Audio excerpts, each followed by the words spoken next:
મોક્ષમાર્ગદાતા નમો રાજચંદ્ર પ્રભુસાર ઉર્વશી સવૌરે વસો સદા પરમાધાર. જેણે જાણ્યો ખરો આત્માને અન્યને અક્ષય પૂર્ણ જ્ઞાનિતે સિદ્ધને ધન્ય ધન્ય છે. જ્ઞાનતિમિરાંધનાં જ્ઞાનાંજનશલાકયા ચક્ષુરુન્મિલિतं યેન તસ્મૈ શ્રી ગુરવે નમઃ.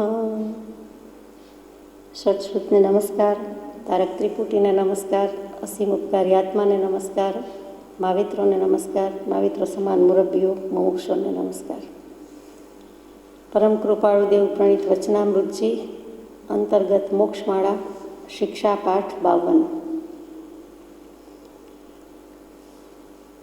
પ્રમાદ અને ત્યાર પછી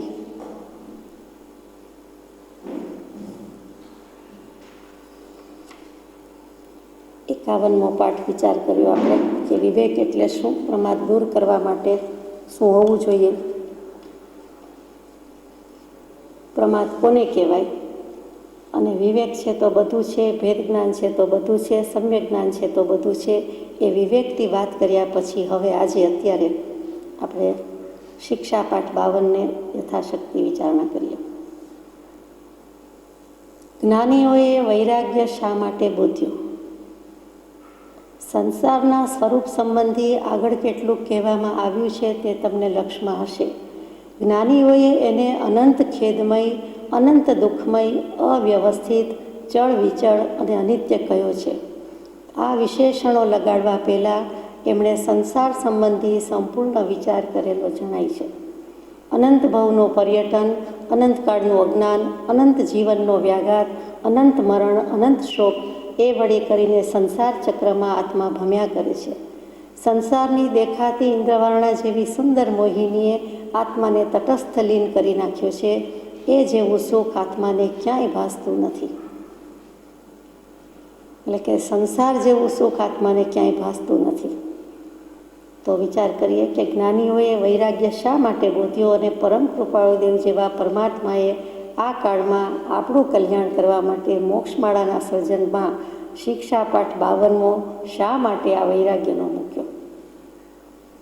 પ્રમાદ સેવન થાય છે, પ્રમાદ ક્યાં ક્યાં થાય છે એનો વિવેક કરવા માટે વિવેકનો પાઠ મૂક્યો. પછી વિવેક કરવા માટે એટલે કે ભેદ જ્ઞાન કરવા માટે શું હોવું જોઈએ, શું જરૂરી છે, પાયામાં શું છે, ઈંટ શું છે, પાયો શું છે, ઇમારત ક્યારે થાય?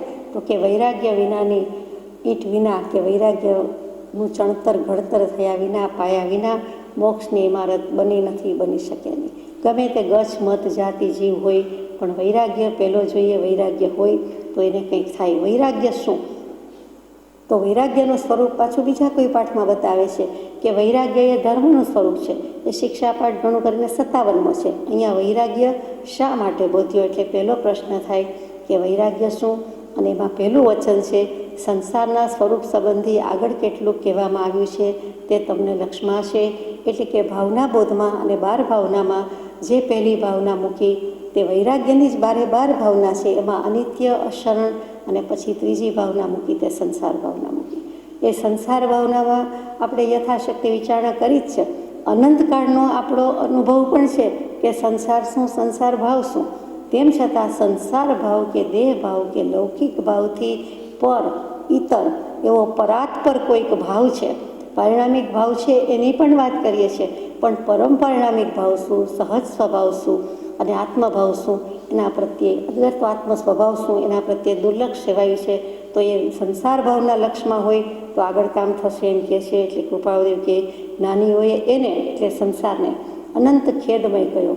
પ્રથમ તો આપણે પોતાને પૂછવાનું છે કે આપણને સંસાર અનંત ખેદમય લાગે છે તો કે ખેદ શબ્દ જ જોઈએ તેવો સમજાયો નથી.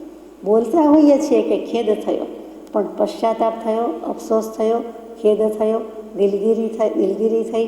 શું આ બધો સરવાળો અફસોસ, પશ્ચાતાપ, ખેદ, દિલગીરી, નિરાશા એ બધો ખેદ ને ખેદ. ખેદ કહેતા કેટલીક વખત આશ્ચર્ય પણ છે. અહીંયા તો ખેદ ખિન્ન, એટલે કે જે આશા હતી, જે કંઈ માન્યું હતું, જે મેળવવાની ઈચ્છા કરી હતી એ ન મળતા જે લાગણી થાય છે, સંવેદન થાય છે, ભાવના થાય છે, આર્તધ્યાન થાય છે, અફસોસ થાય છે, દુઃખ લાગે છે, નિરાશા થાય છે, તે બધું જ ખેદ અને ખેદ છે. તો અનંત ભવના પરિભ્રમણમાં અનંત ભવ, અનંત દેહ, અનંત વખત અનંત આત્માએ કર્યું, પોતે પણ કર્યું. તો એ બધાનો સરવાળો શું? તો કે હજુ પરિણામમાં સંસાર જ ઊભો છે. એ જ સૂચવે છે કે આ ખેદ છે. ખેદનું પરિણામ ખેદ જ આવે.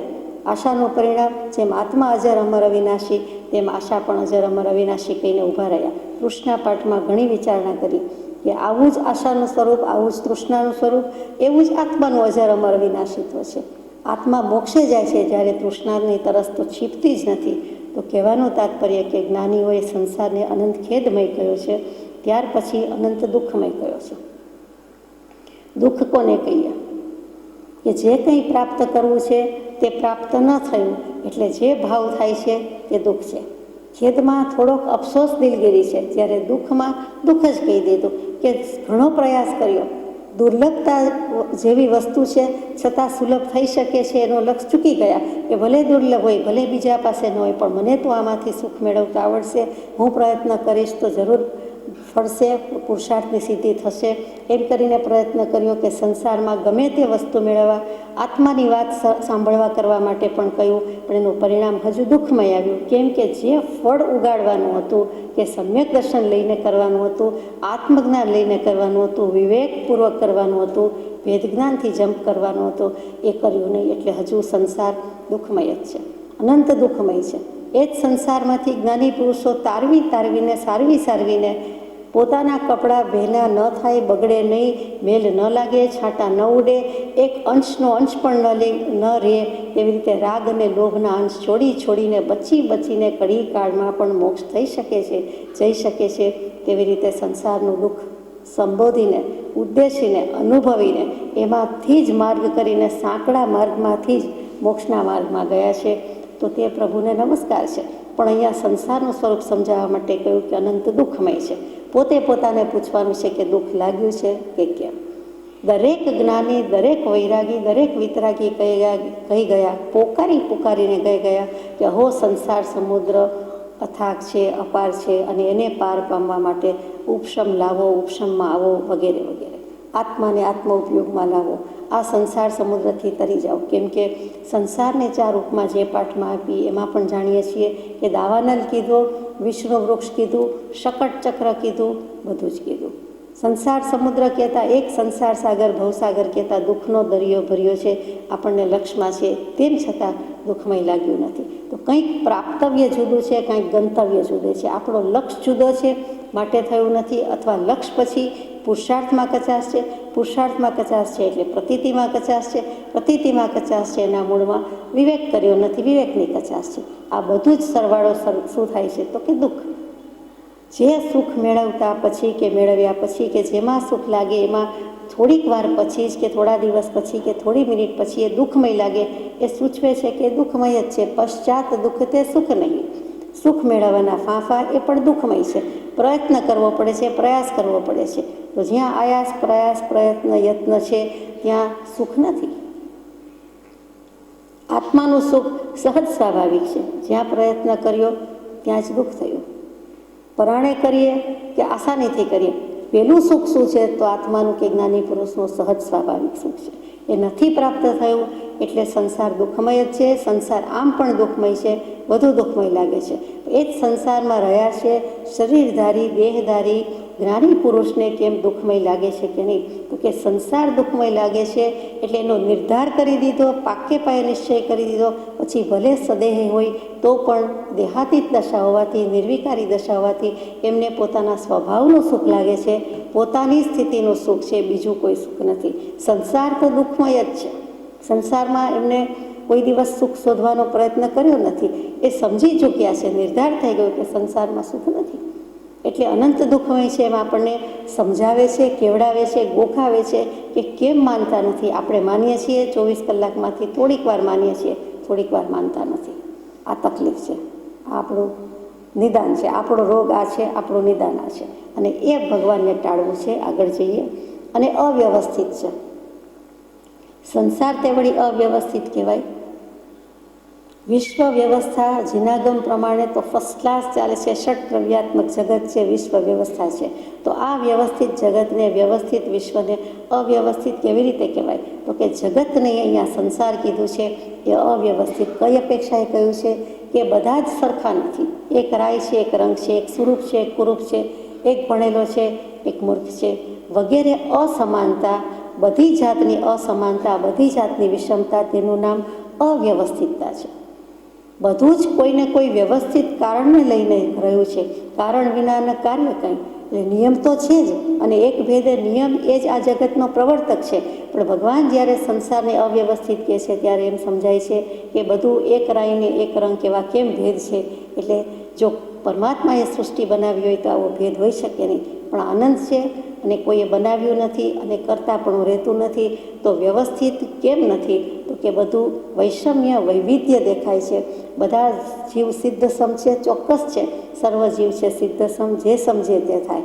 ત્યાં કહી દીધું કે બધા સમજતા નથી, બધાની સમજણમાં સામટો ફેર છે. એટલે કેટલાક જ્ઞાની, કેટલાક અજ્ઞાની, મોટા ભાગના અજ્ઞાની, કોઈક જ જ્ઞાની. તો ત્યાં અવ્યવસ્થિત થયું. દરેક વસ્તુમાં વિષમતા છે, અસમાનતા છે. એટલે એ અપેક્ષા એ સંસાર અવ્યવસ્થિત છે. આપણી ભાષામાં કોઈ ઠેકાણા વિનાનો સંસાર છે. એ તો દેખાય જ છે કે આ ગામમાં ઠેકાણું નથી, આ શહેરમાં ઠેકાણું નથી.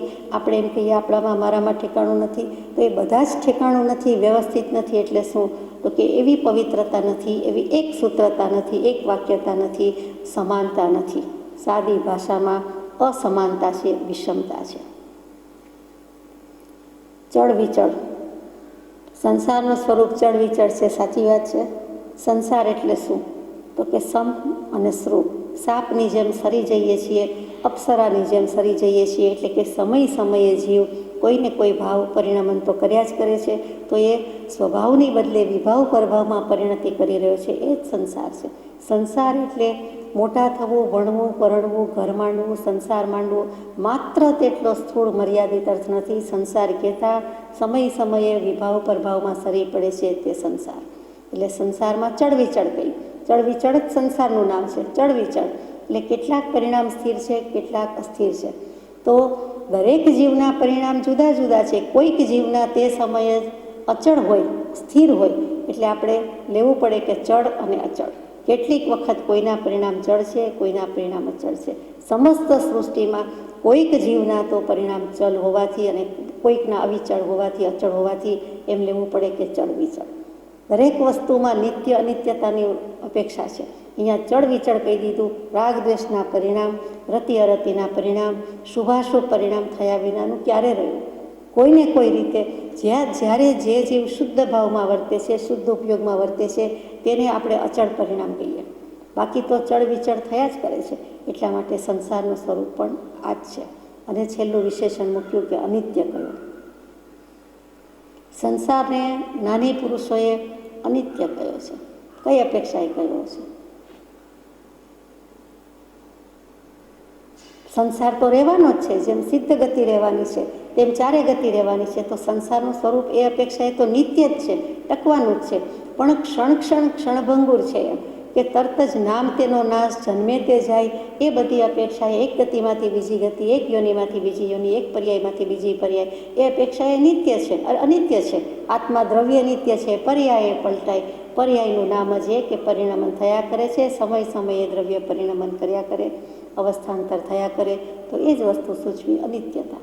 એવી અનિત્યતામાં, એવા અનિત્ય સંસારમાં જ્ઞાનીઓ 361માં પત્રમાં કહે છે કૃપાળદેવ કે નિત્યપણું સેવે છે. માટે જ્ઞાનીએ ત્યાં નિત્ય કહી દીધું કે અનિત્યપણામાં, અનિત્ય એવા સંસારમાં પણ જ્ઞાની નિત્યપણાને ભજે છે. બહુ સુંદર વાત ત્યાં કહી દીધી છે.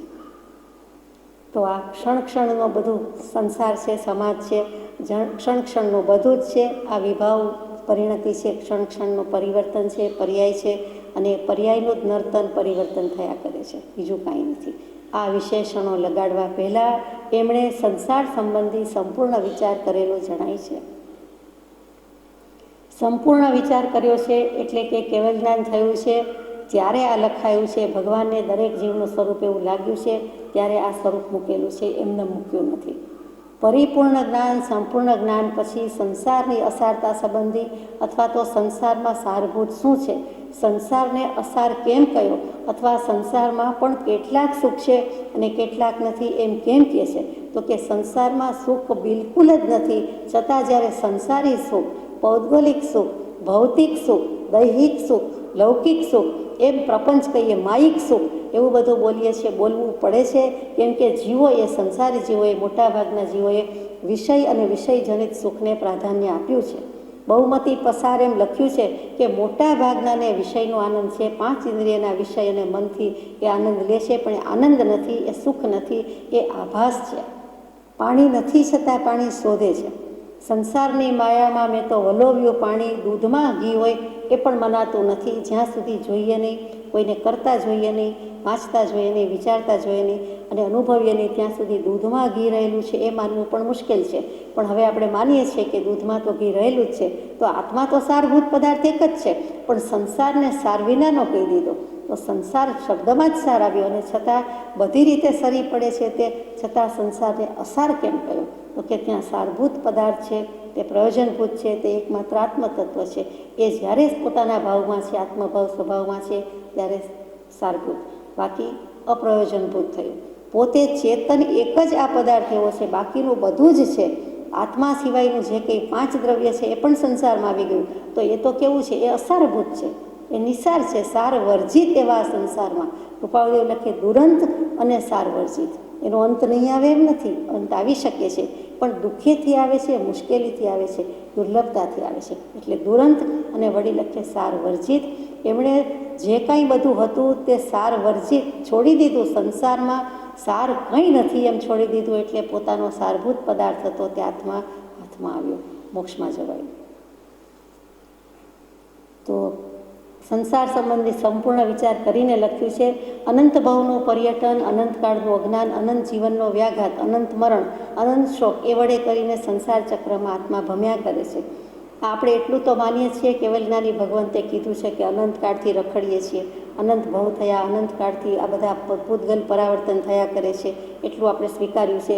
એ વળી સદભાગ્ય છે. અનંત ભવનું પર્યટન, પર્યટનમાં જ નીકળો છે. પરિવત્તા અટ, ચારે બાજુથી, બધી બાજુથી, અને અઠ એટલે રખડવું, ભટકવું, અટવી એટલે જંગલ. તો કે આ સંસાર વનમાં, સંસારરૂપી કાનનમાં, જંગલમાં જીવ રખડ્યા જ કર્યો છે. દ્રવ્યથી, ક્ષેત્રથી, કાળથી, ભાવથી, ભવથી, સૂક્ષ્મ, બાદર, આ બધા જ પૂતગલ પરાવર્તન એક નથી કર્યા, અનંત કર્યા છે. અનંતકાળ હોવાથી અનંત પૂતગલ પરાવર્તન છે અને અનંત આત્મા છે. એટલે કુલ સરવાળો અનંત એમ નથી કહેવું, પણ એક જીવે, કોઈ એક જીવે પણ અનંત પૂતગલ પરાવર્તનમાં ફેરાફેરી કર્યા છે, રખડપટ્ટી કરી છે. રોજડાની રજળપાટ તો કાંઈ નથી, એટલું પર્યટન કર્યું છે. હવે આપણને પિકનિક, પર્યટન કે કોઈ યુરોપ, અમેરિકા, ઓસ્ટ્રેલિયાની ટૂર કરવાનું મન થાય. બધે જ ફરી આવ્યો છે, બધું જ કરી આવ્યો છે, પણ જગ્યા યાદ નથી, વસ્તુ યાદ નથી, ભાવ યાદ નથી. જ્ઞાની પુરુષ કહે છે કે બધે રખડી આવ્યો, બધે જન્મી આવ્યો અને અનંતવાર જન્મ મરણ કરી ચૂક્યો. વળી અનંતકાળનું અજ્ઞાન, જો જ્ઞાન હોત તો એ મોક્ષે હોત, તો આત્મજ્ઞાન હોત, ભેદ જ્ઞાન હોત, વિવેક જ્ઞાન હોત અને પરિણામે મોક્ષમાં હોત. તો અહીંયા તો અનંતકાળનું અજ્ઞાન છે. અનંત જીવનનો વ્યાઘાત, આ શું કામ સંસાર ચક્રમાં ભટકે છે એના કારણ મૂક્યા છે. અનંત જીવનનો વ્યાઘાત શું? તો કે અનંત જીવન જેનો અંત નથી, જેના વડે જીવી રહ્યા છે એવા તો સિદ્ધ પરમાત્મા છે કે જેનો અંત નથી, અનંત સિદ્ધ થયા છે. અને સિદ્ધ ગતિમાં પણ એનું આઈડેન્ટિટી, એનું અલાયદું અસ્તિત્વ છે ને છે. તો એ સિદ્ધ પર્યાયની વાત મૂક્યો એમ લાગે છે કે એ ભાવ પ્રાણ વડે ત્યાં જીવી જ રહ્યા છે. આત્મા છે એટલે એના લક્ષણ છે, ગુણ છે, ઉપયોગ છે, અને ભાવ પ્રાણ છે એટલે કે અનંત જ્ઞાન, દર્શન, સુખ, વીર્ય ત્યાં પણ સાથે છે. અને અનંત જીવન અને એનો વ્યાઘાત તો કે વાસ્તવિક જીવન તો આત્માનું એ જ છે. અનંત જ્ઞાન, દર્શન, સુખ, વીર્ય, ભાવ પ્રાણ તો એ જ છે. એના વડે જ જીવે છે, તેનું નામ જીવન અને એનું નામ જીવ. તેમ છતાં એનો વ્યાઘાત એટલે હરણ કરી નાખ્યું છે, નાશ કરી નાખ્યું છે. સતત જન્મ મરણ કરીને આપણે આપણા વાસ્તવિક જીવનનો, ભાવ પ્રાણનો જાણે નાશ કરી નાખ્યો છે. સાદી ભાષામાં ક્ષણ ક્ષણ ભયંકર ભાવ મરણે કાં હો રાજી રહો. અનંત જીવનનો વ્યાઘાત, એક ગતિમાં જન્મ, એક ગતિમાં મરણ, તરત જ બીજી ગતિ, જન્મ મરણ, એમ સતત ચાલુ રહ્યું છે. એટલે એનું નામ અનંત જીવનનો વ્યાઘાત. કે જેનો અંત આવવાનો નથી એવા ભાવ પ્રાણ, જેના વડે જીવીએ છીએ, જીવી શકીએ છીએ તેવા જ્ઞાન દર્શન ગુણ, મુખ્યમાં મુખ્ય જ્ઞાન દર્શન ગુણ અને ઉપયોગ. બાકી અનંત ચતુષ્ટય જ્ઞાન દર્શન સુખ જીવન એ જ આત્માનું વાસ્તવિક જીવન છે. શ્વાસોચ્છ્વાસ વડે વળી જીવીએ કેવું અમજ્ઞાન અહોહો દેવ જીનેન્દ્ર મહાન. આપણે ગાઈએ છીએ કે કર્મ સંગ અમને અનાદિ, કર્મ કૃપા એ જ્ઞાન, શ્વાસોચ્છ્વાસ વડે વળી જીવીએ કેવું અમજ્ઞાન અહોહો દેવ જીનેન્દ્ર મહાન, અહોહો રાજચંદ્ર ભગવાન. પરમ પૂજ્ય બ્રહ્મચારીજીએ પ્રજ્ઞાબોધમાં બહુ સુંદર વાત મૂકી છે કે એનાથી જીવતા નથી, આયુષ્ય લઈને આવ્યા છીએ એટલે જીવીએ છીએ એમ બોલ્યું જાય છે, એમ માન્યું જાય છે. હકીકતમાં ખરું જીવન તો આત્માનું અસ્તિત્વ જેના વડે છે તે જ્ઞાન દર્શન ગુણ, જ્ઞાન દર્શન ઉપયોગ, એના અનંત ચતુષ્ટયથી છે એનો વ્યાઘાત થાય છે. હણી રહ્યા છીએ, ભાવ તો છે જ, સ્વભાવ તો છે જ, વિભાવ પ્રભાવ વડે આ જન્મ મરણ ઊભા રહ્યા એટલે ઉત્પત્તિ નાશ થયા કરે છે, પણ પોતે તો આત્મા છે જ. તો અહીંયા ઘણું કહી દીધું અનંત જીવનનો વ્યાઘાત એ જન્મ મરણ કરી રહ્યો છે તો કે વિભાવ પરિણતિમાં અધ્યાસ છે માટે કરી રહ્યો છે. અનંત મરણ એમાં આવી ગયું, અનંત શોક અને અનંત દુઃખ થાય છે. હવે શોક શબ્દ લખ્યો, શુચ ધાતુ ઉપરથી જ શોક શબ્દ આવ્યો, જેમાંથી શુક્લતા પ્રગટવી જોઈએ. આત્મા મૂળે શુક્લ છે, પવિત્ર છે, શુદ્ધ છે, એની બદલે એ જ શબ્દ શુક્લતાની બદલે શોકતામાં જતો રહ્યો તે જ્ઞાની પુરુષને દુઃખ લાગે છે કે જ્યાંથી પવિત્ર, જે વસ્તુ પવિત્ર, જે શુદ્ધ ઉપયોગી, શુદ્ધ ભાવયુક્ત, શુદ્ધ ઉપયોગવંત એ જ આત્મા, અને એને જ વિભાવ પરભાવ વડે, શુભાશુભ ભાવ વડે મલિન કરી નાખે છે. અને તે ભાવમળ, તે રાગદ્વેષ અને તે જ દુઃખ, તે જ અનંત શોક. બાકી શોક શું, દુઃખ શું વળી? આત્મા તો સુખનો દરિયો છે, સુખ સાગર જ છે, તેમ છતાં અમૃત સાગર છે, તેમ છતાં એની શુક્લતા મૂકીને, પવિત્રતા મૂકીને જે તરત જ વિભાવ પ્રભાવ, શુભાશુભ ભાવ કરે, ઉપયોગને અશુદ્ધ કરે, ઉપયોગ બહેલાવી દે છે, તેની ભૂલ છે અને તે જ અનંત શોક છે. એટલે આટલા કારણો વડે કરીને સંસાર ચક્રમાં આત્મા ભમ્યા કરે છે. અનંત ભવનું પર્યટન, અનંતકાળનું અજ્ઞાન, અનંત જીવનનો વ્યાઘાત, અનંત મરણ, અનંત શોક, આ 5 વસ્તુ મૂકી આગળ જઈએ. સંસારની દેખાતી ઇન્દ્રવારણા જેવી સુંદર મોહિનીએ આત્માને તટસ્થ લીન કરી નાખ્યો છે. ઇન્દ્રવારણા જેવી સુંદર મોહિની, મોહિની કહેતા મોહ પમાડે તેવી કોઈ પણ વસ્તુ, વ્યક્તિ, અહીંયા સ્ત્રી કયો તો સ્ત્રી, મોહ એને નરજાતિ કીધું, પછી મોહા કહેવાની બદલે મોહિની કીધું. તે મોહિની એટલે મોહરૂપી સ્ત્રી કયો, મોહ મદિરારૂપી સ્ત્રી કયો, જે કહેવું હોય તે રમણી કયો, પણ મોહનું નારી જાતિ કર્યું તે મોહિની. કેવી રીતે? તો કે ઇન્દ્રવારણા, ઇન્દ્રવારણા ફળ જેણે જોયું હોય તેને ખબર કે દેખાવમાં સુંદર, અત્યંત સુંદર, સ્વાદમાં પણ મધુર, પણ જેવું મુખમાં, ગળામાં મૂક્યા પછી પેટમાં જાય કે તરત જ આંતરડા કાપી નાખે એટલું બધું એનામાં વિષ ભર્યું છે, ઝેર ભર્યું છે. એ કિંપાક વૃક્ષ કહીએ, કિંપાક ફળ કહીએ, તે જ તે ઇન્દ્રવારણા જેવું ફળ. કોઈએ જોયું હોય તો કહેજો, દેખીતી રીતે ફળ જોયું ન હોય તો કાંઈ નહીં, બાકી તો એ જ ફળનો સ્વાદ લઈ લઈને આપણો આ સંસાર ઊભો છે. દેખીતી રીતે મધુર લાગે છે, દેખાવમાં સુંદર લાગે છે, સ્વાદમાં મધુર લાગે છે, પરિણામમાં કડવું છે. કામ ભોગ પ્યારા તજે લગે ફલ કિંપાક સમાન.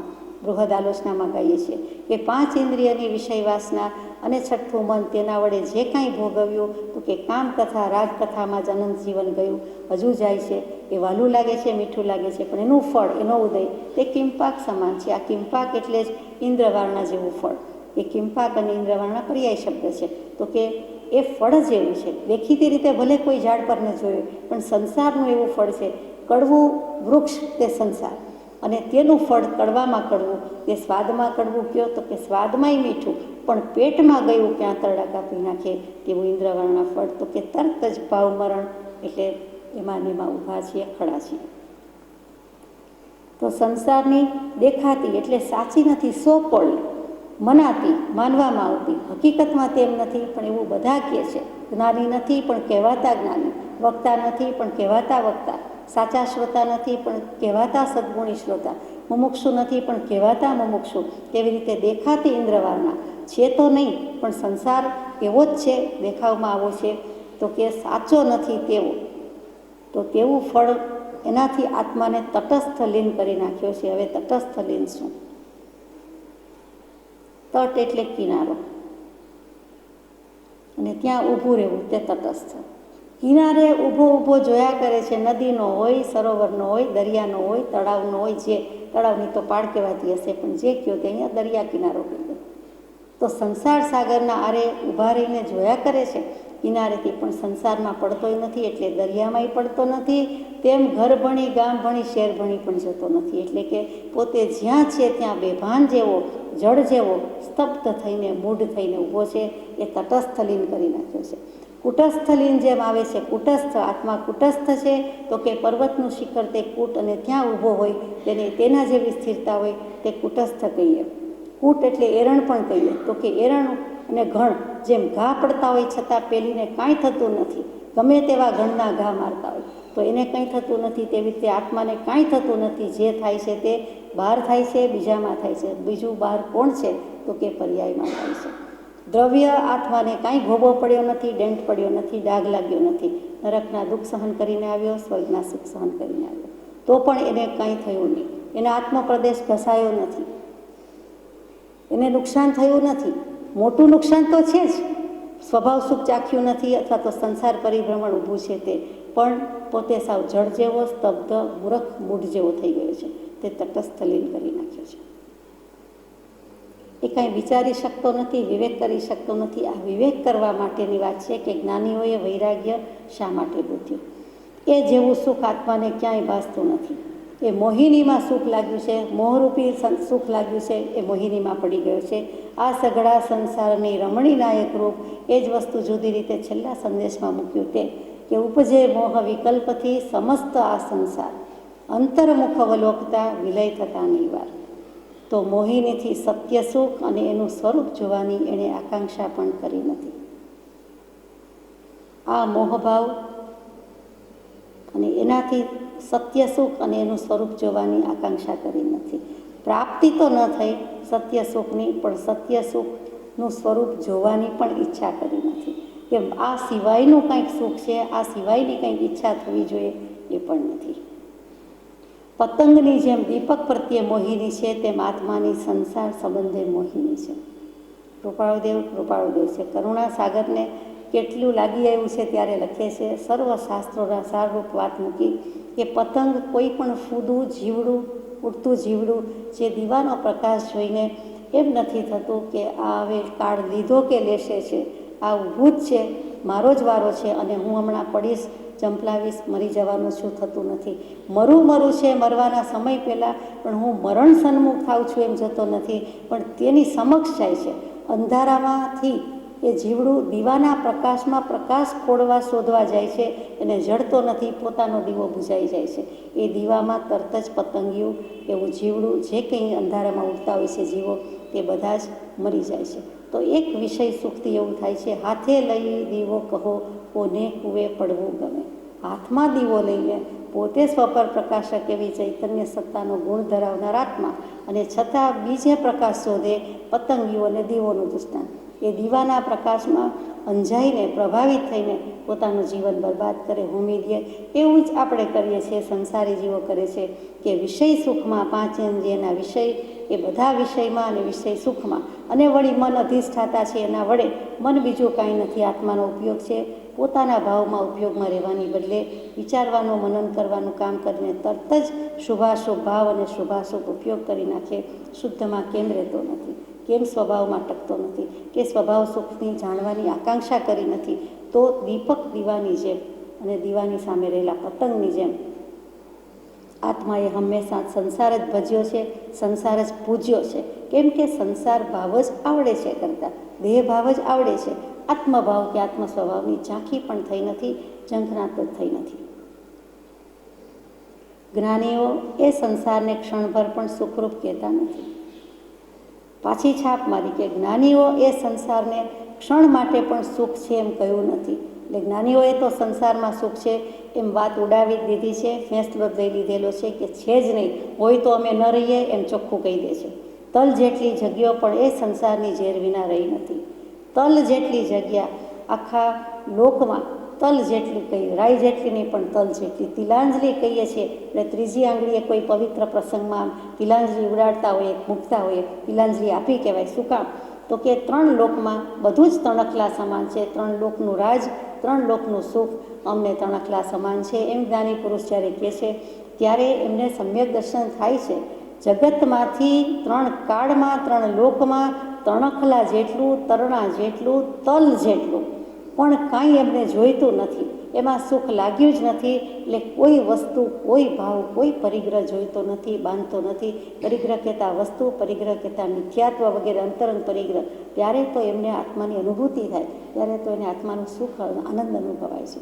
તો એવો જ્ઞાની પુરુષનો બોધ કે આ સંસારને ક્ષણભર પણ સુખ કહેતા નથી અને તલ જેટલી જગ્યા પણ સંસારની ઝેર વિના રહી નથી. એટલે કે 3 લોકનું સુખ કે રાજ પણ ઉડાડી દે છે, ત્યારે તિલાંજલિ આપી કહેવાય. અને એ અહીંયા કરવાની વાત આવી કે સંસાર તો ઝેર જ, ઝેરને ઝેર જ છે. આપણે માન્ય છીએ કે કેમ, એ સવાલ છે. જેમાં રહીએ છીએ તેને જ ઝેર કહેવાનું, પણ એમ જ છે કેમ કે જ્ઞાની પુરુષે જોઈને કીધેલું છે. આ સંસારરૂપી કડવું વૃક્ષ ઝેરનું ઝાડ છે. એમાં શરૂઆતમાં સજ્જનતાના પાઠમાં આવી ગયું છે. એમાં 2 જ વસ્તુ છે, તે અમૃત ફળ આપે એવી છે. એ જ સંસારમાંથી રહીને જ્ઞાનીઓ અમૃત લઈ ગયા છે. તો કે શું? તો કે સજ્જનની સંગતિ, સત્પુરુષનો સત્સમાગમ. અને ત્યાં સજ્જનતાની, સત્સમાગમની, સત્પુરુષની ઘણી ખૂબી દર્શાવી છે. આપણે વિચાર કરીએ છીએ. એક ભૂંડથી કરીને એક ચક્રવર્તી સુધી ભાવે કરીને સરખાપણું રહ્યું છે. એટલે ચક્રવર્તીની સંસાર સંબંધમાં જેટલી મોહિની છે તેટલી જ, બલકે તેથી વિશેષ ભૂંડની છે. ચક્રવર્તી જેમ સમગ્ર પ્રજા પર અધિકાર ભોગવે છે, તેમ તેની ઉપાધિ પણ ભોગવે છે. ભૂંડને એમાંનું કશુંએ સાચવવું પડતું નથી, કશુંએ ભોગવવું પડતું નથી. જ્ઞાની પુરુષોએ ચક્રવર્તી, આટલો પરિગ્રહધારી પુરુષ, નરેન્દ્ર, એથી પણ વધારે રાજા, રાજાધિરાજ, એનાથી પણ વધારે, એનાથી પણ વધારે, છેવટ કહ્યું કે ચક્રવર્તી, એની સામે કેવી સરખામણી મૂકી? તો કે ભૂંડ સાથે સરખામણી મૂકી છે, સરખામણી કરી છે. એક ભૂંડથી માંડીને ચક્રવર્તી સુધી કરીને ભાવે કરીને સરખાપણું રહ્યું છે. ચક્રવર્તીને તો પૂર્વે કંઈક એવો કર્મ બંધાઈ ગયું, એટલે ચક્રવર્તીની એક શાસ્ત્રોમાં ઉત્તમ પદવી કીધી છે, તે પદવી મળી. 9 પદવીમાંની એક પદવી મળી, એને ભોગવટો કરવો પડે છે. માટે કંઈક પૂર્વે થઈ ગયું છે, એટલે ભૂંડને પણ કંઈક થઈ ગયું છે, એટલે ભૂંડ થવું પડ્યું છે. પણ ચક્રવર્તીને પરિગ્રહ વૃત્તિ બુદ્ધિ છે, એનો માલિક છે, એનો સ્વામી છે. તો ભૂંડને તો કાંઈ એવો પરિગ્રહ નથી. તો બંનેની સરખાપણું શું છે? તો કે બંનેમાં સરખાપણું આત્માથી લીધું, કે ભૂંડ પણ આત્મા છે, ચક્રવર્તી પણ આત્મા છે. સર્વ જીવ છે સિદ્ધ સમ, જે સમજે તે થાય.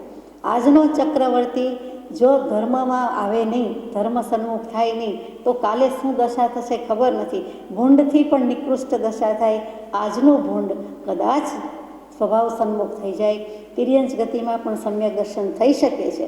કોઈ પૂર્વનો જીવ એને સદબોધ આપે, પ્રતિબોધે, પ્રતિલાભે અને લાભ લઈ જાય અને ધર્મ લાભ પામી જાય, તો એનું કલ્યાણ થાય. કયો જીવ આગળ છે, કયો જીવ પાછળ છે, કોણ આગળ છે, કોણ પાછળ છે, એ કહેવું મુશ્કેલ છે, કહેવું મુશ્કેલ છે.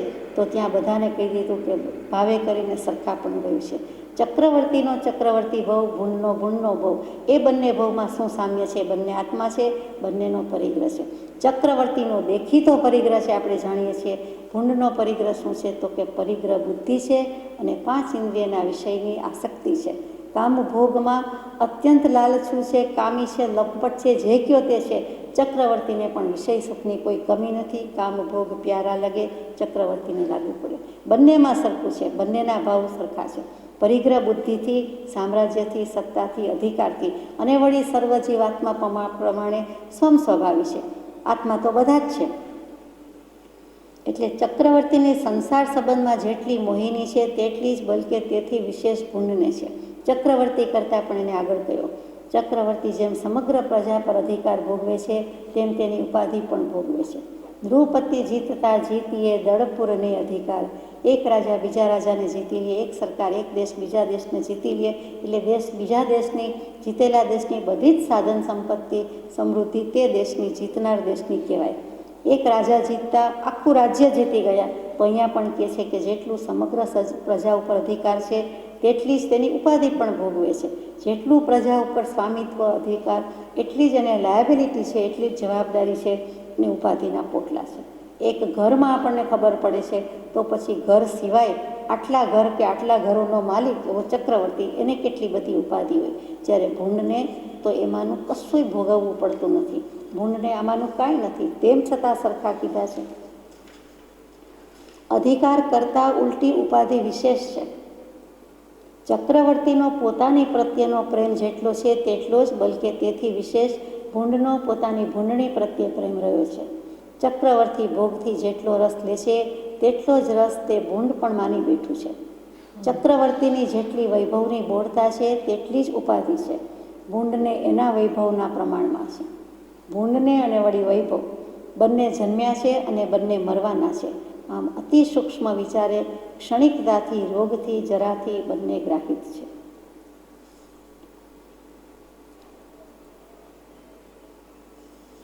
લગભગ તો બધાએ જીવનમાં એકાદ વાર તો ભૂંડ જોયું જ હશે. વધારે ધ્યાનથી ન જોયું હોય, કેમ કે જોવું પણ ન ગમે એવું ભૂંડ કહેવાય. અને તેમ છતાં ન જોયું હોય તો ન સમજાય વાત.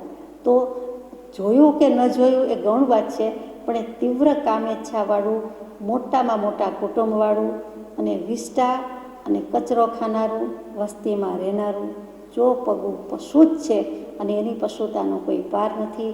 એનું જ બીજું નામ ડુક્કર અને સુવર, અને ઇંગ્લિશમાં કહીએ છીએ પીગ તે. અને કેટલાક લોકોને આ ડુક્કરના માંસ સિવાય બીજું કોઈ માંસ ખાવું ગમતું નથી, ભાવતું નથી, તેવું આ પીગ. આ જેમાંથી બર્ગર શબ્દ આવ્યા કે બન્યા તે આ, બીજું કાંઈ નહીં. વધારે આપણે કહેવું નથી, આપણને લાગુ પડતી વાત નથી. માંસાહારી પ્રજાને લાગુ પડતી વાત છે કે આવું ભૂંડ કચરો ખાનારું અને એ ભૂંડનો માંસ ખાનારાની શું વાત કહેવાય. માંસ શબ્દમાં જ આવી ગયું કે મારા સમાન, મારા સદૃશ, મામ સદૃશ. બધા આત્મા છે. હું જેનું જે ખાઉં છું તે પણ ખાનારાએ વિચારવાનું છે. એ પણ આત્મા છે, જીવ છે, અને મારા જેવો જ જીવ છે. મારાથી કદાચ બદતર પણ છે, કદાચ સારો પણ છે. તો કે એવા જીવની વસ્તુ, અવયવ વગેરે ખાઉં છું, મળદું ખાઉં છું, સપ ખાઉં છું, એના પાર્ટ્સ ખાઉં છું. આ મને શોભતું નથી. માંસ શબ્દથી જ બોધ લાગી જાય એવું છે, તેમ છતાં કરે છે. એવી વસ્તુ આ ભૂંડની કહી. ચક્રવર્તીની પ્રત્યે પ્રેમ. કેટલી પટરાણી હોય, 96,000 પટરાણી હોય. કેવી રીતે ભોગવી શકે છે? તો કે રૂપ વિકુરવી શકે છે. જીવ તો એક જ છે ચક્રવર્તી. 96,000 પટરાણી, 96,000 રાણી પાસે, પટરાણી તો એક જ, આમ સોરી. તો એ ચક્રવર્તીની. અને બાકીના તો કે એક ઓછા, બાકીના બધા સાથે તે રૂપ વિકુરવીને જઈ શકે છે, કરી શકે છે. એવું જ શ્રી કૃષ્ણ મહાત્મા, શ્રી કૃષ્ણ પરમાત્મા, શ્રી કૃષ્ણ વાસુદેવ હોવાથી, અર્ધ ચક્રવર્તી હોવાથી 16,000 પટરાણી હોય કે 32,000 પટરાણી હોય, તો કે તેની સાથે તે પ્રમાણે દરેકને એમ થાય કે મારી સાથે છે. હકીકતમાં એમ હોઈ શકે છે, કેમ કે એ જાતની પદવી છે, એ પ્રમાણે કીધેલું છે. તો ભૂંડ કરતાં પણ વધારે ચક્રવર્તી, અગર ચક્રવર્તી કરતાં પણ પોતાને ભૂંડને, હવે એમાં પ્રેમની, સ્નેહની, રાગની માત્રા કેટલી વધારે છે એ પરિગ્રહ ઉપર જાય છે, પરિગ્રહ બુદ્ધિ ઉપર જાય છે. પરિગ્રહ એટલે માત્ર વસ્તુ નથી, પણ બધું જ છે. વસ્તુ કે વ્યક્તિ પરની ઈચ્છા, મૂર્છા, સ્નેહ, આસક્તિ, ગીધડા જેવી વૃત્તિ, તેનું નામ પરિગ્રહ. એ કેટલું છે પોતે વિચારવાનું છે. તો ચક્રવર્તીને જેટલી વૈભવની બોળતા છે તેટલી જ ઉપાધિ છે. જ્યારે ભૂંડને એના પ્રમાણમાં વૈભવ કીધો, એને પણ મોટું પરિવાર છે, એને પણ ઘણા કચરા ખાવા મળે છે, રોજ રોજની વિષ્ટા કચરા ખાવા મળે છે, ઘણું જ મળે છે, તે તેનો વૈભવ છે અને તેના પ્રમાણમાં છે એમ લખી દીધું. ચક્રવર્તીને વૈભવ સામે ઉપાધિનું પોટલું છે, મોટું બંડલ છે. જ્યારે ભૂંડને એવી ઉપાધિ નથી. બંને જન્મ્યા છે, બંને મરવાના છે, એ પણ આપણે જાણીએ છીએ. તો અતિ સૂક્ષ્મ વિચારે ક્ષણિકતાથી, રોગથી, જરાથી બંને ગ્રાહિત છે. બંનેને રોગ આવી શકે છે, બંનેને વૃદ્ધાવસ્થા પણ આવી શકે છે. એમાં ગ્રહાયેલા જ છે. અજગરે મુખ ફાડીને ઊભેલું હોય, સાપ મુખ ફાડીને ઊભું હોય અને મોરને ખાઈ જાય એટલી જ વાર હોય, અજગર માણસને ગળી જાય એટલી વાર હોય. એવી જ રીતે ચક્રવર્તીને અને ભૂંડને પણ જવાનું છે. એને પણ રોગ આવી શકે, એને પણ વૃદ્ધાવસ્થા આવે છે. દ્રવ્ય ચક્રવર્તી સમર્થ છે, મહાપુણ્યશાળી છે, શાતાવેદની ભોગવે છે, અને ભૂંડ બિચારું અશાતાવેદની ભોગવી રહ્યું છે. બંનેને શાતા પણ છે, બંનેને છે, પરંતુ ચક્રવર્તી મહાસમર્થ છે. અહીંયા ચક્રવર્તી મહાસમર્થ છે, અને જો એ જ ચક્રવર્તી બૂઝી જાય, બોધ પામી જાય, તો અર્થ સમર્થ, કેવલજ્ઞાની, તદ્ભવ મોક્ષગામી પણ થાય. 12 ચક્રવર્તી થયા છે, એમાંના કેટલાક ચક્રવર્તી તે જ ભવે મોક્ષે ગયા છે. આ કાળની અપેક્ષાએ આ અવસર્પિણી કાળમાં 12 ચક્રવર્તી થઈ ગયા. તેમાં પહેલા ચક્રવર્તી ભરતજી જાણીએ છીએ તે, વગેરે વગેરે. તો એ ચક્રવર્તી જો ધર્મ ચક્રવર્તી થઈ જાય, જ્ઞાન ચક્રવર્તી થઈ જાય, તો પછી બેડો પાર છે. ભૂંડને એ સ્કોપ નથી, જ્યારે ચક્રવર્તીને એ સ્કોપ રહ્યો છે. કે શાતા અશાતા બંને હોવા છતાં ચક્રવર્તી મહાસમર્થ છે. આપણે પણ એમ જ કહી શકીએ કે આપણે કાળા માથાના માનવી, બીજા બધા તો જીવ જંતુ પશુ પંખી ક્ષુલ્લક દેવગતિમાં મર્યાદિત માત્રામાં કલ્યાણ કરી શકે, નારકો એટલું જ કરી શકે. પણ આપણે તો આ પૃથ્વીલોકમાં મૃત્યુલોકમાં ભલે ને, પણ માનવ અને કાળા માથાના માનવી મહાબુદ્ધિશાળી, 10 બોલની દુર્લભતાએ મનુષ્ય દેહ મળ્યો, વળી એથી પણ 10 દુર્લભ બોલ છે તે ઉજ્જવળ સંયોગો પ્રાપ્ત કર્યા છે. તો આપણે જરૂર આત્મકલ્યાણ કરી શકીએ, સમર્થ છીએ. પણ જો એ જીવન પર્યંત મોહાંધ રહ્યો તો સઘળી બાજી હારી જવા જેવું કરે છે. ચક્રવર્તી મહાસમર્થ જરૂર છે, પણ જીવન પર્યંત મોહાંધ રહ્યો તો ચક્રવર્તી પદની પ્રાપ્તિ પછી તરત જ સાપ કાંચડી છોડી દે એમ છોડી દે, બૂજી જાય તો પછી બાજી જીતી જાય છે, નહીં તો બાજી હારી જવા જેવું કરે છે. અને ભૂંડને પણ તેમ જ છે. ચક્રવર્તી શ્લાઘા પુરુષ હોવાથી ભૂંડથી એ રૂપે એની તુલના જ નથી, પરંતુ આ સ્વરૂપે છે. ચક્રવર્તી શ્લાઘ્ય પુરુષ છે, સ્તુતિ કરવા યોગ્ય પુરુષ છે, પ્રશંસનીય પુરુષ છે. 63 શલાકા પુરુષમાં જેમનું સ્થાન છે એવા ચક્રવર્તી છે. શું કામ શ્લાઘ્ય પુરુષ છે? મને પણ પ્રશ્ન થાય. તો કે એ મોક્ષે જવાના છે, રિઝર્વેશન છે, ગમે ત્યારે મોક્ષે જવાના છે, માટે ચક્રવર્તી જ ધર્મ ચક્રવર્તી થઈ જવાના છે. ક્યારેક તો એ જરૂર જવાના છે, માટે ચક્રવર્તીની ઉત્તમ પદવી મળી છે. કેટલાક ભયંકર પાપ દોષ કરે છે તો પણ તે જ ભવે અથવા થોડા કાળે પણ તે મોક્ષે જવાના છે. એટલે શ્લાઘનીય, પ્રશંસનીય, સ્તુતિ કરવા યોગ્ય પુરુષ છે. તો પણ એની ભૂંડથી તુલના ન કરવી જોઈએ, છતાં કરી છે. શું કામ? તો કે સ્વરૂપે કરીને કરી છે. કે સ્વરૂપે શું? તો કે સ્વદ્રવ્ય, સ્વક્ષેત્ર, સ્વકાળ, સ્વભાવમાં તો બંને જીવ સ્વતંત્ર છે. ચક્રવર્તી પણ એટલો જ સ્વતંત્ર છે, આગળ પણ જાય, પાછળ પણ જાય. ભૂંડ પણ એટલું જ સ્વતંત્ર છે. એના જેવું પશુ પણ ભાવ સ્વતંત્રતા તો ધરાવે જ છે. એને કરવું હોય તો કરે, ન કરવું હોય તો ન કરે. પોતાના ભાવનો સ્વામી, પોતાના ભાવનો ધણી, અધિકારી, માલિક પોતે જ છે, બીજો કોઈ નથી. આ ભાવ સ્વાતંત્ર્ય ન હોય તો આત્મા ક્યારેય આઝાદ થઈ શકે નહીં, મુક્ત થઈ શકે નહીં, મોક્ષે જઈ શકે નહીં. એટલે દ્રવ્યથી, ક્ષેત્રથી, કાળથી, ભાવથી જે પ્રજ્ઞાપનીયતા કૃપાળદેવે કીધું કે કોઈ પણ વસ્તુ, કોઈ પણ વાત તો દ્રવ્ય, ક્ષેત્ર, કાળ, ભાવથી વિચારવાની હોય, 4 રીતે જાણી શકાય છે. તો બંને સરખા થયા, સ્વરૂપે સરખા કહી દીધા. જુઓ, દરેકની પાસે સ્વરૂપ છે, દરેકની પાસે સ્વભાવ છે. નિગોદ જેવા નિગોદને પણ જે નરી આંખે તો દેખાતું નથી, કેવલ જ્ઞાની ભગવંતોએ જોયું છે, મહંતોએ વખાણ્યું છે, એ નિગોદને પણ શુદ્ધ જ્ઞાનનો, અક્ષરનો અનંતમો ભાગ ઉઘાડ છે, પ્રકાશ છે. અને ન હોય તો એની ગતિ ન થાય, પ્રગતિ ન થાય, ઉન્નતિ થઈ શકે નહીં, એનો વિકાસ થાય નહીં. તો ચારિત્ર ગુણની ભલે પર્યાય હોય, પણ તે આત્મા છે, અને તે આત્મા હોવાથી બધી સમૃદ્ધિનો માલિક છે. સર્વ ગુણો એનામાં છન્ન પ્રસન્ન સન્નિહિત છે, એને ભાન નથી, સ્વરૂપનું ભાન નથી. પછી ચક્રવર્તી હોય કે ભૂંડ હોય, આપણે હોય કે આગળ થઈ ગયેલા પરમાત્મા હોય કે જ્ઞાની પુરુષ હોય, પણ જો ભાન નથી તો વસ્તુતઃ બધા જ સરખા છે. સર્વ જીવ છે સિદ્ધ સમ, જે સમજે તે થાય. સર્વ જીવમાં પરમાત્માપણું રહેલું છે, ભૂંડમાં પણ પરમાત્માપણું રહેલું છે. ભલે તે ભવે પશુતા જ દેખાય છે, નરી પશુતા દેખાય છે, પૂરેપૂરું પ્રાણીપણું દેખાય છે, તેમ પશુતામાં બધું કહી દીધું. એ જ પશુતા એને પ્રભુતામાં લઈ જાય છે, લઈ જઈ શકે છે. એનામાં તે વખતે પણ પ્રભુતાનો, પરમાત્મા પદનો વાસ છે. સર્વજીવ પરમાત્મા છે, સર્વજીવ સિદ્ધ છે, અને દરેક આત્મા પરમાત્મા થઈ શકે છે. લોકશાહી તો છે જ, પણ સાથે સાથે એ સ્વરૂપે એક સરખા જ છે, કોઈ પણ જંતુ સાથે સરખા છે. તો આ 2 એક્સ્ટ્રીમ લીધા છે, ક્યાં ચક્રવર્તી અને ક્યાં ચક્રવર્તીના રાજમાં ફરતું, ઠેક ઠેકાણે ફરતું જોવા મળતું ભૂંડ, ગંદકીને અસુચિત જેને વાલી છે તેવું ભૂંડ. ભોગ ભોગવવામાં પણ બંને તુચ્છ છે. બંનેના શરીર પરુ માંસ આદિકના છે. ચક્રવર્તીનો દેહ ગમે તેવો હોય તો પણ લોહી, માંસ, પરુ વગેરે 7 ધાતુ અને 7 ઉપધાતુથી જ બનેલો છે. અને ભૂંડની તો કોઈ સીમા જ નથી અશુચિ, અપવિત્રતાનો. અને ભોગ ભોગવવામાં પણ બંને તુચ્છ કહી દીધા છે. 5 ઇન્દ્રિય અને મુખ્ય કરીને સ્પર્શેન્દ્રિયની વિષય વાસના, એમાં પણ બંનેને તુચ્છ કહી દીધા. આ સંસારની ઉત્તમોત્તમ પદવી આવી રહી છે, ત્યાં આવું દુઃખ, ત્યાં આવી ક્ષણિકતા, ત્યાં આવી તુચ્છતા અને ત્યાં આવું અંધપણું રહ્યું છે, તો પછી બીજે સુખ શા માટે ગણવું જોઈએ?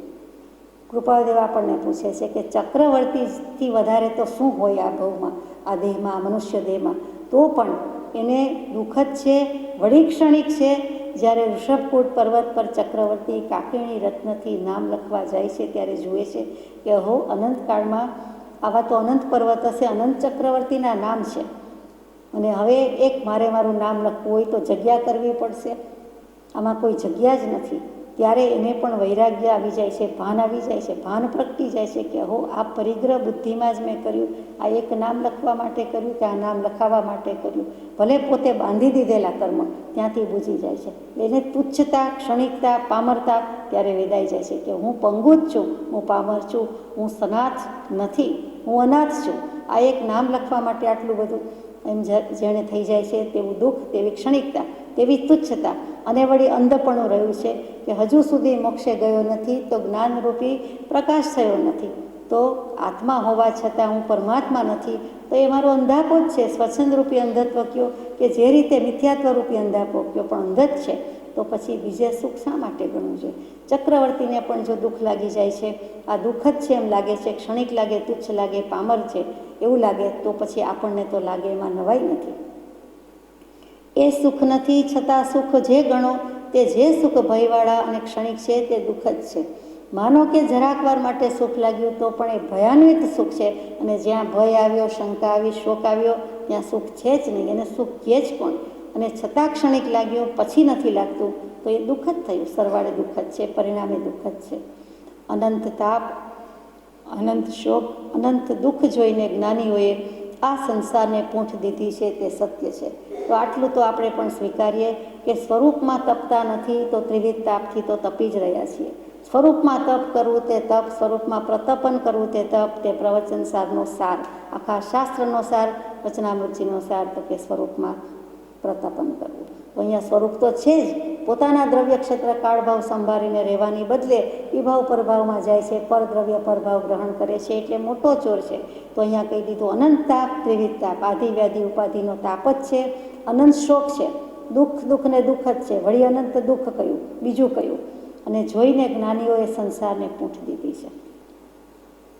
પ્રાતઃકાળના એક સ્તવનમાં આપણે ગાઈએ છીએ કે ઉઠી નાઠા બોધા.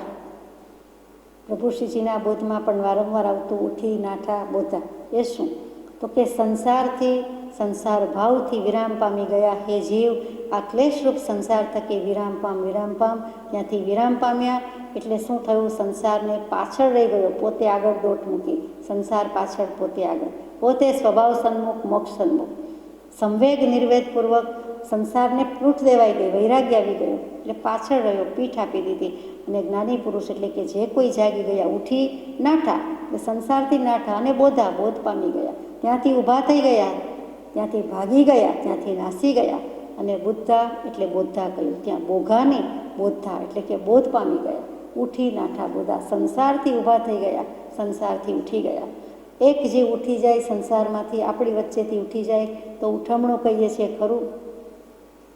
ઉઠ મનુ, હે મનુપુત્ર માનવ તો ઉઠ. આ તો આપણા વચ્ચેથી ઉઠી ગયો, આપણે પણ આમ જ ઉઠી જવાના છીએ.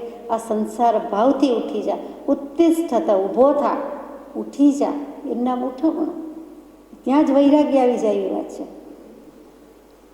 તો સંસારને પૂંઠ દીધી છે તે સત્ય છે, એ ભણી પાછું વાળી જોવા જેવું નથી. ત્યાં દુઃખ દુઃખ ને દુઃખ જ છે, દુઃખનો એ સમુદ્ર છે.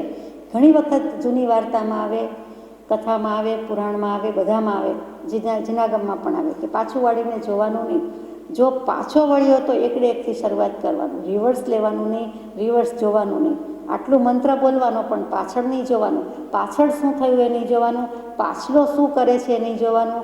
જો એક વખત પણ જમણું ડાબું કે પાછળ જોવા ગયું, નીચી આંખથી પણ જોવાઈ ગયું, ત્રાસી આંખથી પણ જોવાઈ ગયું, તો બાજી ફો. એમ આપણે ઘણી વાર્તામાં આવે કે તો બધું બગડી જાય, બાજી હારી જાય. અહીંયા પણ એવું છે કે પાછું વળીને જોવા જેવું નથી. સંસારથી એકવાર પૂંઠ દીધા પછી પાછું વમેલા વિષય ભોગને તે વળી સ્વીકાર કરાતા હશે, ગ્રહણ કરાતા હશે. એક વખત જો બધા વ્રત નિયમ લઈ લીધા, એક વખત દીક્ષા લઈ લીધી, એક વખત સંસાર છોડી દીધો, તે પછી તે વળી પાછું પડાતું હશે કે એના ભણી જોવાતું હશે? જોવાય નહીં તો જવાય તો ક્યાંથી જ? એટલે પાછું વળીને જોવાનું નથી. સ્મશાનમાં જવાની છૂટ કોઈ આપે નહીં. સ્મશાનમાં જવાની છૂટ કોઈ આપે તો કાયદેસર કરવાનો છે તો જાય. મેલી વિદ્યા મલિન વિદ્યા ભણવા નહીં અને ત્યાં પાછું વળીને જોવાનું નહીં એવો નિયમ હોય તો ત્યારે ખાસ પાછું વળીને જોવાનું થાય. ત્યારે જ ઝંખના થાય, ત્યારે જ ચળવણા થાય, ચડ ઉપડે અને જોવે જ જોવે. અથવા પાછળથી કોઈક બોલાવે છે એમ લાગે અને પાછું જુએ એટલે એનો બધો ફોક જાય. આવું બધું આપણે વાંચ્યું સાંભળ્યું છે. તો ભગવાન કહે છે કે સંસાર ભણી પાછું વળીને જોવા જેવું જ નથી. પાછો ત્યાં ને ત્યાં ઠેરના ઠેર ઘાંચીના બળદ જેવું કરવાનું નથી. આપણે જાણીએ છીએ શું કામ સંસારીની દશા ઘાણીના બળદ જેવી કીધી છે. તો મોટા પંડિત થઈ ગયા બનારસી દાસજી 300-350 વર્ષ પહેલાં એમણે સુંદર લખ્યું કે સંસારી જીવની દશા ઘાણીના બળદ જેવી કેમ છે. તો કે પાટી બાંધી લોચનિકો સકુચેદ બોચનીસો કોચનિકે લોચનીસો નબેદે ખેદ તનકો ધાય બોઈ ધંધા અરુ કંધામાં લગ્યો જોત બાર આર સહે કાય રહે મનકો ભૂખ સહે પ્યાસ સહે દુર્જનકો ત્રાસ સહે થીરતાના ગહૈન ઉ સાસ લહી છનકો પરાધીન ઘૂમે જેસો કોલુકો કમેરો બેલ તેસો ઈ સ્વભાવયા જગતવાસી જનકો. આ જગતવાસી જીવનો સ્વભાવ જ એવો છે, સંસારીનો સ્વભાવ જ એવો છે કે ઘાંચીના બળદ જેવો છે. તો કે આંખ ઉપર પાટો છે. ઘાંચીના બળદ અથવા તો ઘાણીના બળદ આપણે કદાચ ન પણ જોયા હોય એટલે વર્ણન કરી બતાવે છે કે આંખ પર પાટા બાંધી દીધા હોય, જગ્યા તદ્દન સાંકડી હોય એટલે સંકળાશ અનુભવે છે, ચાબુકનો માર પડ્યા કરે છે અને ચાબુકનો માર કઈ સેકન્ડે પડશે એ ખબર નથી એટલે એની બીકથી શરીર કષ્ટની જરાય દરકાર રાખી શકતો નથી, શરીર સામું જોઈ શકતો નથી. દોડવું જ જેનું કામ છે એ દોડાવ્યા જ કરે છે અને ગળા ઉપર જોતર જેવું હોવાથી નીકળી શકતો નથી અને દરેક પડે આ આરનો માર સહન કરતાં તદ્દન હિંમત વિનાનો ના હિંમત ના મર્દ જેવો થઈ જાય છે. ભૂખ તરસ અને નિર્દય જીવો દ્વારા પ્રાપ્ત થતા આ બધા કષ્ટો ભોગવી રહ્યો છે. ક્ષણ માત્ર પણ જેને આરામ નથી, વિસામો લેવાની સ્થિરતા પણ નથી તેવા જીવ પરાધીન થઈને ગોળ ગોળ ચક્કર માર્યા જ કરે છે, ફર્યા જ કરે છે.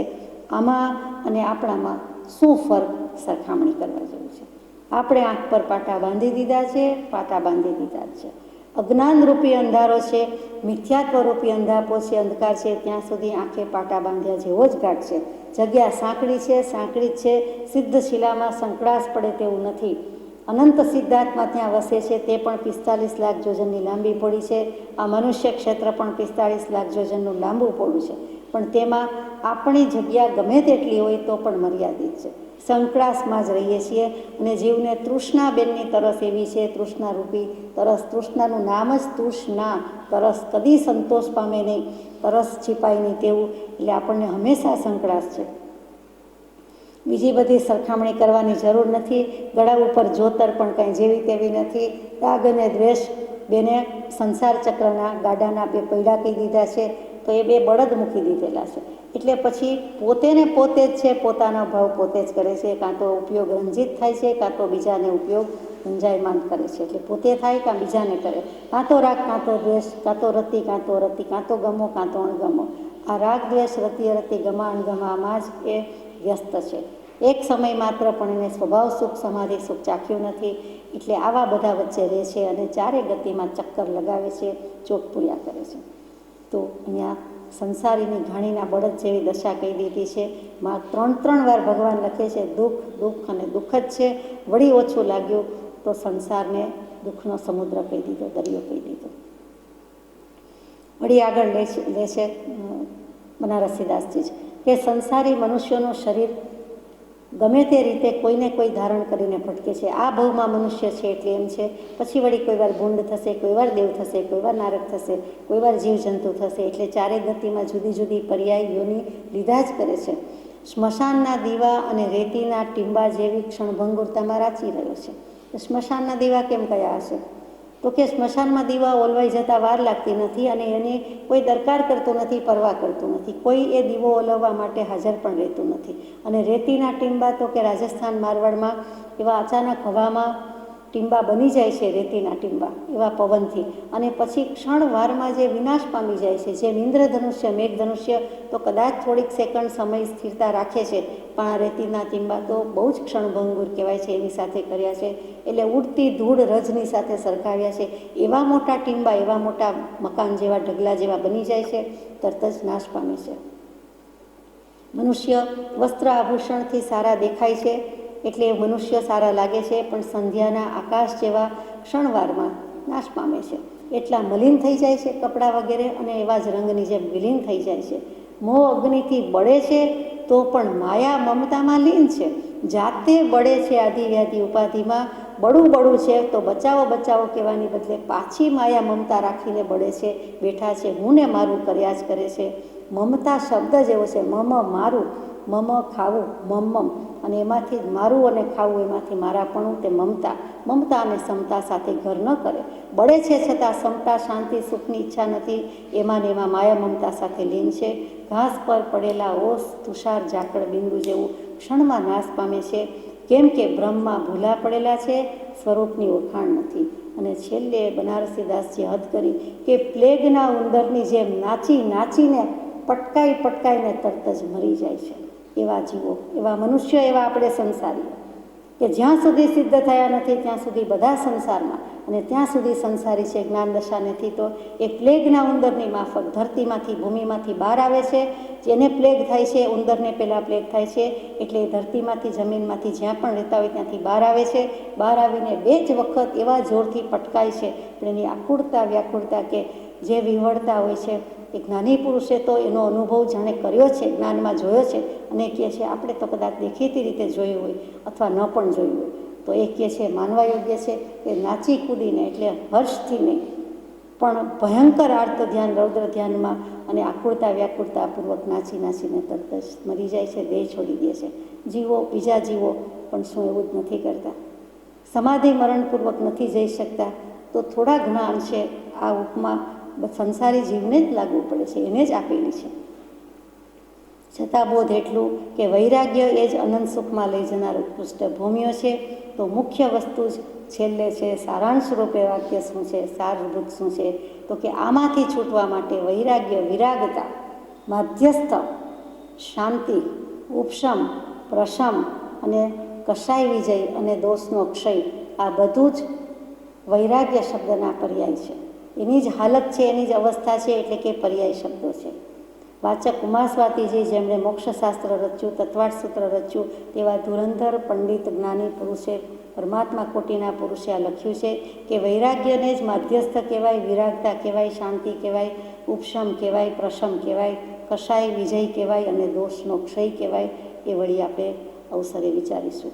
તો વૈરાગ્ય 5 ઇન્દ્રિયના વિષય અથવા કોને કહેવાય વૈરાગ્ય? કૃપાળુદેવે 506 નંબરમાં મૂક્યો છે. તે શું? તો કે જે કંઈ કુટુંબ અને કુટુંબાદિક ભાવોને વિશે અનાસક્ત બુદ્ધિ થવી તે વૈરાગ્ય. ગૃહ, કુટુંબ આદિ ભાવોને વિશે, એટલે ઘરના વિશે જે ભાવ થાય છે તેના વિશે અનાસક્ત બુદ્ધિ થવી તે વૈરાગ્ય. ત્યાં અનાસક્ત શબ્દ મૂક્યો અને બુદ્ધિ શબ્દ મૂક્યો.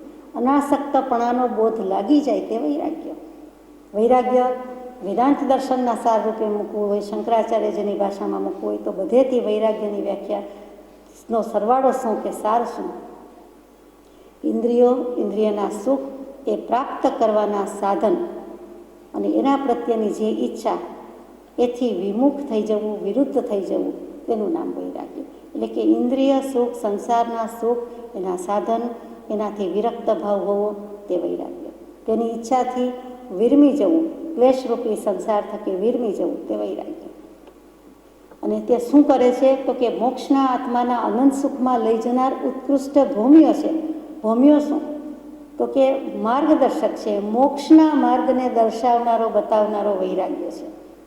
બધી ભાવના ભાવવાની જરૂર નથી. એક ભાવના ભાવીએ તો પણ વૈરાગ્યની જનની એ 12 ભાવના છે. એટલે કે 12 ભાવના છે, એમાંથી એને માતા કઈ, જનની કઈ, વૈરાગ્ય રૂપી પુત્ર કે પુત્રી જન્મે છે, સંતાન જન્મે છે. એટલે વૈરાગ્ય માટે જીવે 12 ભાવના ભાવવાનું કીધું. એનું નામ જ વૈરાગ્યની 12 ભાવના.